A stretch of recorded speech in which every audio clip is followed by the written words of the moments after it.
Salut à tous, aujourd'hui on va parler d'une planche et on va parler du sujet qui est au centre de toutes les conversations avec ces conditions estivales, c'est la pratique du wing foil dans le light wing. Il y a quelques mois de ça, quand tu voulais pratiquer le wing foil dans le light, tu pouvais sortir dans des conditions de vent de 10 à 12 nœuds et pour cela tu devais prendre un combo d'une aile géante entre 6, 7, 8 mètres, accompagnée d'un foil avec une front wing très porteuse.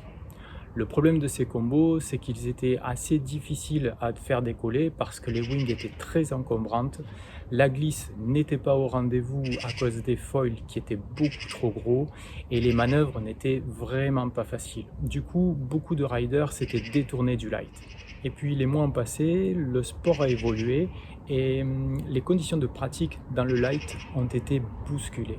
On avait oublié quelque chose d'essentiel, la board. Ces boards de light, elles cassent la barrière des 10 nœuds et on se demande même où se situe la limite.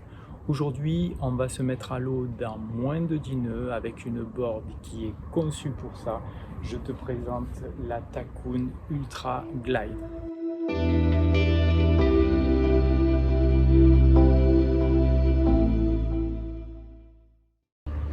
Ici, on a la finition grise qui laisse apparaître le carbone. Cette finition, je la trouve sobre et discrète, avec toujours la petite touche de couleur pour relever tout ça.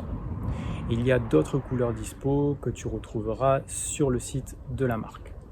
Au niveau du shape maintenant, on est dans la tendance de ces boards dédiés au light, avec un shape à la fois allongé, fin, tendu.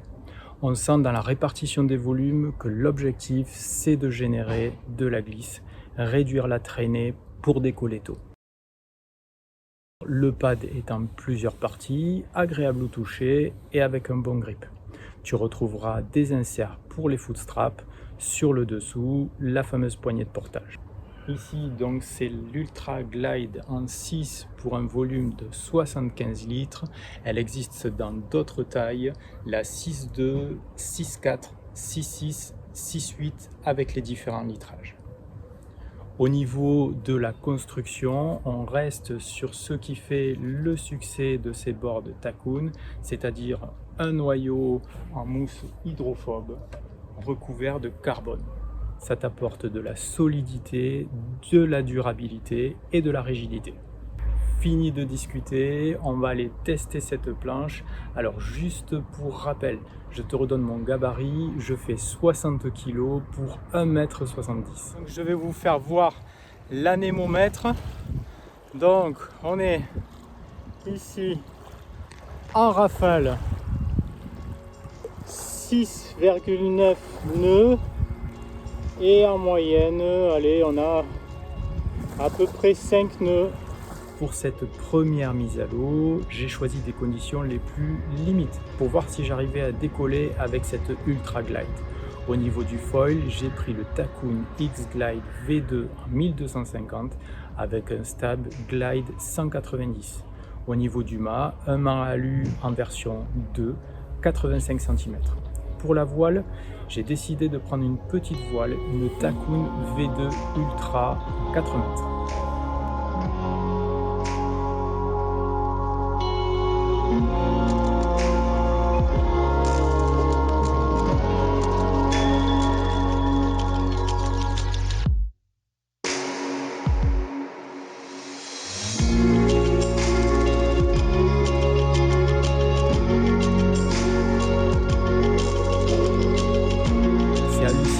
Ça décolle dans rien et c'est beaucoup moins physique qu'avec une grande wing.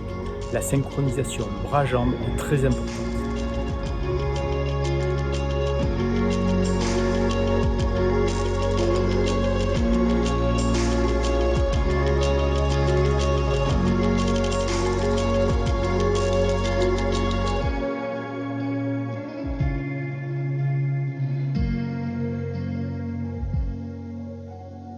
Suite à ce premier test, donc le vent s'est renforcé. On a gardé exactement le même combo de matériel. Juste une information avant de te montrer les images de cette navigation dans le light. J'ai bien été aidé par le matériel évidemment, mais autour de moi, il y a un contraste assez important. J'étais le seul à voler, tout simplement parce que les autres pratiquants étaient des débutants qui étaient avec une école de wingfoil. Donc c'est normal que le contraste soit fort. Félicitations à eux, ça fait plaisir de voir du monde sur l'eau.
Pour qui est faite cette planche? Je dirais qu'elle est plutôt faite pour les pratiquants débrouillés à experts, qui naviguent en freeride, qui ne sautent pas, qui surfent à la cool, qui favorisent les longues et belles courbes type longboard, plutôt en strapless pour être libre. Dans quelles conditions? Dans le light, bien évidemment, c'est une board qui est faite pour ça. Quand tout le monde est sur le sable, ben, toi tu vas pouvoir aller naviguer. Ça peut être aussi une super planche pour les plans d'eau intérieurs avec des vents qui sont plutôt instables et un petit peu faiblards. C'est une planche qui peut aussi être bonne dans tout ce qui est surf en wingfoil, dans de belles conditions. N'oublie pas que souvent les très belles vagues sont là quand le vent est faible. On pourrait se poser la question de savoir si cette Ultra Glide est faite uniquement pour le light. Est-ce que ça peut être une board unique dans un quiver? Ben écoute, je vais t'amener dans un dernier test dans des conditions un petit peu plus solides pour voir comment elle s'en tire. Pour ce test, on reste avec une wing de 4 mètres. Par contre, au niveau du foil, on va prendre quelque chose d'un petit peu plus joueur. J'ai pris le Takun HS 700 avec le stab Glide 160 et au niveau du mât, j'ai gardé le mât alu V2 en 85 cm. Avec un petit peu de houle, du vent un peu plus consistant et je vais essayer de vous donner mes sensations tout de suite. Allez, c'est parti pour la petite navigation.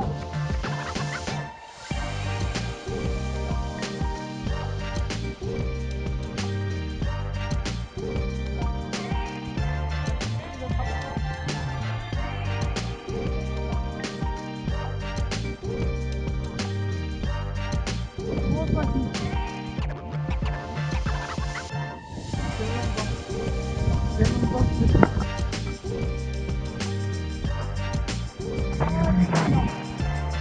je pose la question, équilibre en latéral, on regarde. Le plus je dois plein. Je suis avec la wing, mais ça fait très très.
Voilà, on a fait le tour de cette Takoun Ultra Glide. Donc pour résumer tout ça, on va voir ensemble les points positifs et les points négatifs. Donc au niveau des points positifs, moi j'ai vraiment apprécié cette planche parce que c'est une planche faite pour le light wind et que tu vas pouvoir utiliser avec des petites wings et avec des foils plus joueurs.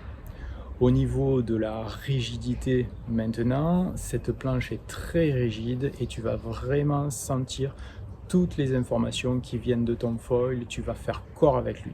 Au niveau de la glisse sur l'eau, elle est faite pour ça, c'est pour que tu puisses décoller très rapidement.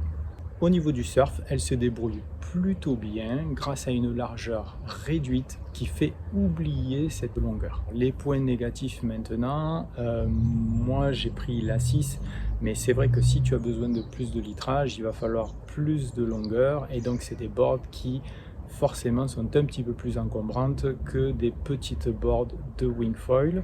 Ensuite, le deuxième point négatif que j'ai trouvé, c'est une board qui demande quand même un petit peu plus d'adaptation, notamment pour les virages et les manœuvres sur les plans d'eau un petit peu plus chaotiques, mais là ça vient plutôt de mon niveau et j'aurais besoin encore de 2-3 sessions avant de me l'approprier pleinement. En conclusion, j'ai adoré ce test. J'ai adoré ce test tout simplement parce que cette board, je ne l'envisageais même pas dans un quiver. Je ne te cache pas que j'avais même un peu de mal à comprendre son intérêt. En fait, mon point de vue a complètement changé. C'est une board qui bouscule tous les codes. Elle peut même être, et ça c'est mon point de vue personnel, une board unique dans un quiver. J'espère que cette vidéo t'a plu. N'hésite pas à me poser toutes les questions qui te passent par la tête en commentaire. J'y répondrai avec plaisir. On se retrouve bientôt. Navigue bien, profite de l'eau. Ciao, ciao.